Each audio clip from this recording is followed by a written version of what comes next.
Now when the Pharisees and some of the scribes who had come from Jerusalem gathered around him, they noticed that some of his disciples were eating with defiled hands, that is, without washing them. For the Pharisees and all the Jews do not eat unless they thoroughly wash their hands, thus observing the tradition of the elders, and they do not eat anything from the market unless they wash it. And there are also many other traditions that they observe, the washing of cups, pots, and bronze kettles. So the Pharisees and the scribes asked him, "Why do your disciples not live according to the tradition of the elders, but eat with defiled hands?" He said to them, "Isaiah prophesied rightly about you hypocrites. As it is written, the people honors me with their lips, but their hearts are far from me. In vain do they worship me, teaching human precepts as doctrines. You abandon the commandment of God and hold to human tradition." Then he said to them, "You have a fine way of rejecting the commandment of God in order to keep your tradition. For Moses said, 'Honor your father and your mother,' and whoever speaks evil of father or mother must surely die. But you say that if anyone tells father or mother, 'Whatever support you might have had from me is Corban,' that is, an offering to God, then you no longer permit doing anything for a father or mother, thus making void the word of God through your tradition that you have handed on, and you do many things like this." Then he called the crowd again and said to them, "Listen to me, all of you, and understand. There is nothing outside a person that by going in can defile, but the things that come out are what defile." When he had left the crowd and entered the house, his disciples asked him about the parable. He said to them, "Then do you also fail to understand? Do you not see that whatever goes into a person from the outside cannot defile, since it enters not the heart but the stomach and goes out into the sewer?" Thus he declared all foods clean. And he said, "It is what comes out of a person that defiles, for it is from within, from the human heart, that evil intentions come: fornication, theft, murder, adultery, avarice, wickedness, deceit, licentiousness, envy, slander, pride, folly. All these evil things come from within, and they defile a person." From there he set out and went away to the region of Tyre.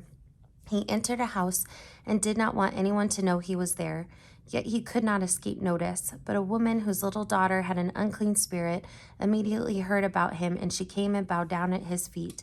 Now the woman was a Gentile of Syrophoenician origin. She begged him to cast the demon out of her daughter. He said to her, "Let the children be fed first, for it is not fair to take the children's food and throw it to the dogs." But she answered him, "Sir, even the dogs under the table eat the children's crumbs." Then he said to her, "For saying that, you may go. The demon has left your daughter." So she went home and found the child lying on the bed and the demon gone. Then he returned from the region of Tyre and went by way of Sidon toward the Sea of Galilee in the region of the Decapolis. They brought to him a deaf man who had an impediment in his speech, and they begged him to lay hands on him. He took him aside in private away from the crowd and put his fingers into his ears, and he spat and touched his tongue.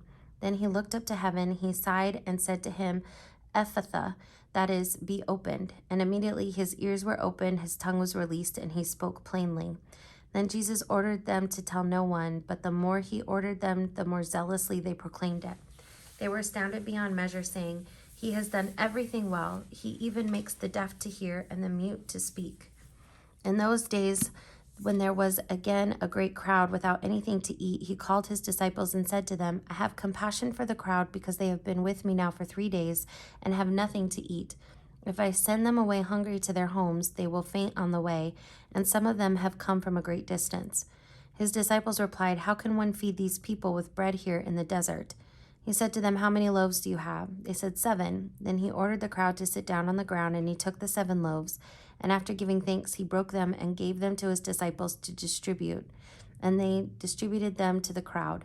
They had also a few small fish, and after blessing them, he ordered that these too should be distributed. They ate and were filled, and they took up the broken pieces left over, 7 baskets full. Now there were about 4,000 people, and he sent them away. And immediately he got into a boat with his disciples and went to the district of Dalmanutha. The Pharisees came and began to argue with him, asking him for a sign from heaven to test him. And he sighed deeply in his spirit and said, "Why does this generation ask for a sign? Truly I tell you, no sign will be given to this generation." And he left them, and getting into the boat again, he went across to the other side. Now the disciples had forgotten to bring any bread, and they had only 1 loaf with them in the boat. And he cautioned them, saying, "Watch out. Beware of the yeast of the Pharisees and the yeast of Herod." They said to one another, "It is because we have no bread." And becoming aware of it, Jesus said to them, "Why are you talking about having no bread? Do you still not perceive or understand? Are your hearts hardened? Do you have eyes and fail to see? Do you have ears and fail to hear? And do you not remember? When I broke the 5 loaves for the 5,000, how many baskets full of broken pieces did you collect?" They said to him, 12. "And the 7 for the 4,000, how many baskets full of broken pieces did you collect?"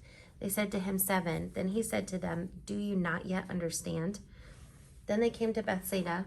Some people brought a blind man to him and begged him to touch him. He took the blind man by the hand and led him out of the village.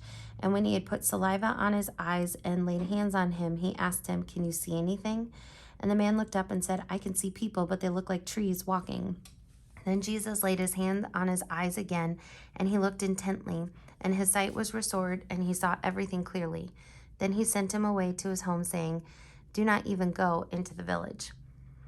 Jesus went on with his disciples to the villages of Caesarea Philippi, and on the way he asked his disciples, "Who do people say that I am?" And they answered him, "John the Baptist, and others Elijah, and still others one of the prophets." He asked them, "But who do you say that I am?" Peter answered him, "You are the Messiah." And he sternly ordered them not to tell anyone about him. Then he began to teach them that the Son of Man must undergo great suffering and be rejected by the elders, the chief priests, and the scribes, and be killed, and after 3 days rise again. He said all this quite openly, and Peter took him aside and began to rebuke him, but turning and looking at his disciples, he rebuked Peter and said, "Get behind me, Satan, for you are setting your mind not on divine things, but on human things."